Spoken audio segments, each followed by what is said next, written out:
అది 1975 చేతిలో చిల్లి గవ్వలేదు. Train ticket కి పైసలు లేకున్నా సరే గాని ఎట్నో గట్ల వేసి ఆదిలాబాద్ నుంచి హైదరాబాద్ చేరుకున్న ఒక సామాన్య యువకుడు ఈ రోజు ఒక సామ్రాజ్యాన్ని ఏల్తాడని ఎవరైనా ఊహించారా? నమస్తే అందరికి, నేను మీ సరిత.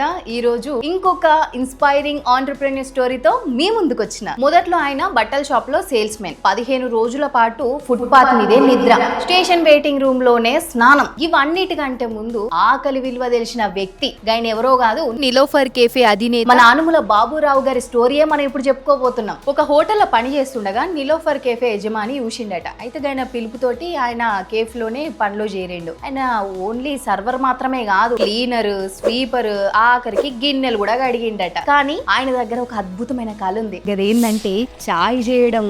ఆయన పనితనం చూసి ముచ్చటపడ్డ ఓనర్ కేఫ్ బాధ్యతలన్నీ కూడా ఆయనకు అప్పగించాడు. గట్లా ఒక వెయిటర్ ఇప్పుడు నిలోఫర్ కేఫ్ కు గర్వించదగ్గ యజమానయ్యండు. నాణ్యత విషయంలో అస్సలు తగ్గేదేలే.